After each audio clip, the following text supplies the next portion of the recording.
What's up, guys? Today we're tackling the question of big terrain projects, and actually, do those tiny layer lines matter when you're printing large terrain, or maybe you just want to get it done fast so you can throw some paint on it and start your tabletop. Today we're going to be printing the Orc Walls by SolarSTL. Magnificent, great models. You saw my last video on the Berserker Warboss. We're going to be using the same creator for these ones.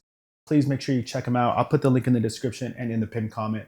Now, these specific walls here, and especially the towers when we get to them in the B-roll, were quite the challenge for any FDM setup. I'll be running the 0.4 millimeter nozzle, and it's a showdown between the 0.16 millimeter layer height versus the 0.12 millimeter layer height. We got cheap filament in the basic Ender PLA, and we have the high-end flow filament here with the Sunlu Meta. And we're gonna see like where the value is and where the, not just monetary value, but the value of time as well.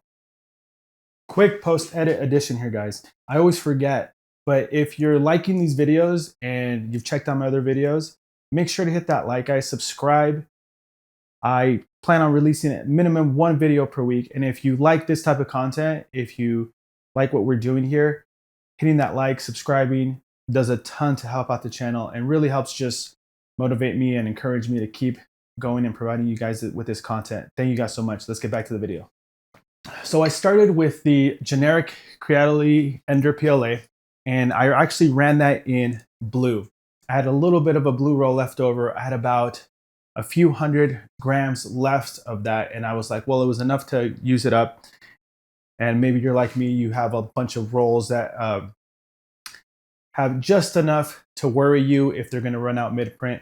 This was one of those. So I ran this with the 0.16 millimeter layer height. The total print time for the blue wall was 2 hours and 27 minutes, and it printed great. I threw some brim on the faceplate around it. I think I set it to 7 millimeter brim. And I made sure it went all the way around. And that was for stability purposes. Then I ran the exact same wall in red. And that was because I had just enough of blue. So I switched over to that red PLA by Ender, by Creality. And I ran that with the 0.12 millimeter layer height. That jumped the total print time to 3 hours and 26 minutes. And that's a full hour added to a single wall. And under harsh lighting, there really wasn't a noticeable difference. If you're being super specific, you could point out that the 0.16, the blue wall, 0.16 layer height, has slightly more defined layer lines. And this is like super underneath the light, very close underneath the camera. You cannot really even see the difference, I'm going to be honest. Now, where you did see the difference was the fact that it was a full hour of print time. Once you put on some primer, and I myself like to do about 4 to 5 thin coats of primer, and you paint it, I think all that extra little layer line details is pretty much, it disappears. So for this purpose, for what I'm doing this print for, I would say that the 0.16 millimeter is the clear winner for your time. For the terrain, for this purpose here though, I'm gonna say that, and I'm going to recommend that a 0.16 millimeter layer height with the 0.4 millimeter nozzle is the clear winner for your time and the quality. Now we're going to get into the Canary Test. So one of my first videos on YouTube was talking about Canary Test prints, or printing a small portion of your final print, printing that and doing like a test print. So rather than printing this entire tower to see it fail later on, what I decided to do was I decided to slice right where I saw the first overhang. So this tower was made to have inserts where the walls go in. And inside those inserts, it is a pretty gnarly overhang. And it does have throughout the tower itself, there are a couple more overhangs. So I sliced it up right at the bottom layer, and I ran that with the final little blue filament that I had from Ender, just to see how it would handle with my layer height, with my settings, how it would handle those overhangs with no supports. And that is something that I recommend you're doing if you are new into printing, or if you're just new into a certain STL or a structure or a miniature that you have, is don't throw in that miniature, throw in that terrain, that whatever it is that you're doing, first time, throw it in overnight and let it go. It's always more beneficial and cost effective if you simply like do a little bit of cut where you think the problem might occur, and then send that single part through the printer. So after doing that, the overhang printed great, not like super well, but I did notice a little bit of sagging on certain parts of the overhang, and that's where the layer lines were being laid on, going in the same direction as the overhang as opposed to across it. So to be on the safe side, what I decided to do is I went back into Slicer and I put in manual tree supports. I set the threshold to 30 degrees, and now that gave me peace of mind. That one I threw in, and it was a 3-hour print for the tower, but this way success was, more so guaranteed with that build. What you don't want to do is do what I did actually. And after I saw that the test print worked with the Canary, that first tower, I let it go in overnight, and we have quite the filament here. It might increase your time by an hour or so, but this increased my time by about 12 hours because overnight, and then I had to throw the print on again in the morning anyways. So learn from me, throw on supports when you're unsure. Not to forget our friend here, the Sunlu Meta, jumping from a 0.2 to a 0.4 is going to require some recalibration. So I did run my flow, I did run everything. I'm going to put them on screen right here because I don't remember them off the top of my head. But I know I had to run my pressure advance. I ran my temp. My temp actually was the same. It stayed at 185 C for other layers and 195 for that first layer. I do remember that. You can kind of see that there is a little bit difference between the generic basic Ender PLA and the Meta. Now, I'm not so sure that is just because it's the Sunlu Meta. I think some of it also has to do with the fact that gray just diffuses light better.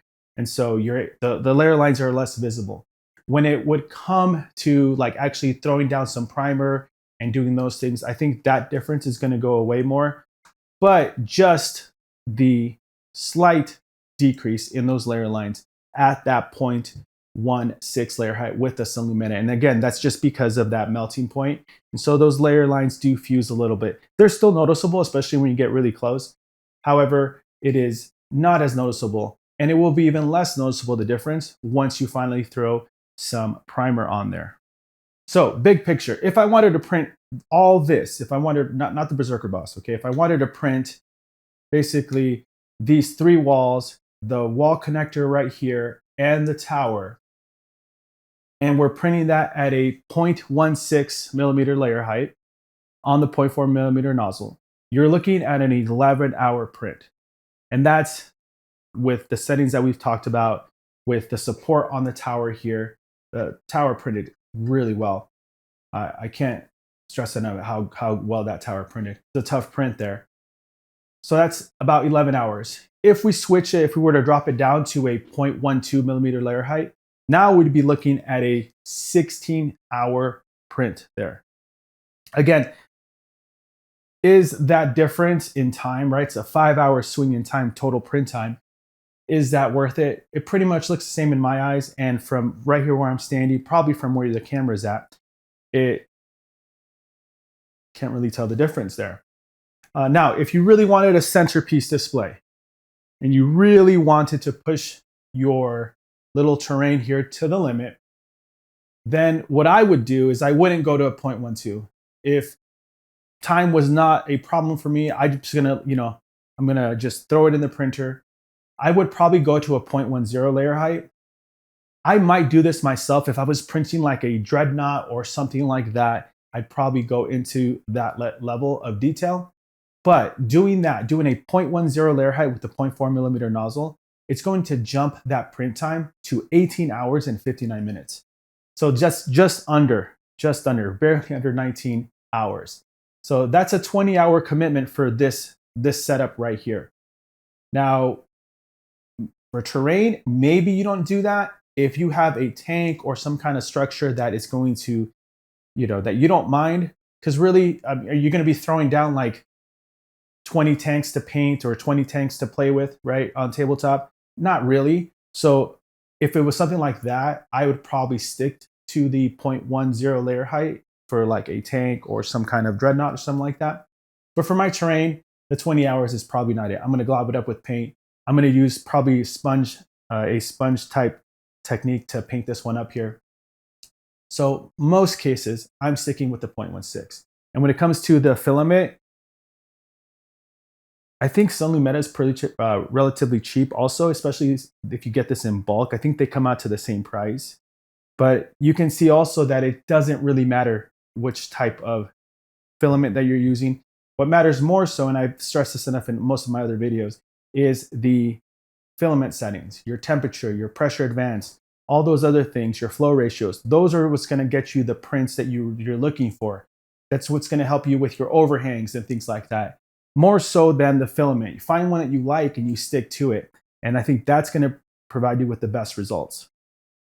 So I guess what I conclude with is that it's about being efficient in your hobby time, right? You got this amount of time to mess with your hobby, to dedicate time to that. So tune it to a 0.16 layer height, run your tests, and get your terrain on the table, paint it up, have fun. If you stuck around for this long in the video, please make sure to like the video. If you want to see more content like this, more technical deep dives with filaments, with layer heights, comparisons videos, but also some painting videos. If you check those out, check out my playlist on there and check those out as well. Hit that subscribe button, hit that like. Let me know what you think about layer heights and terrain. Take care.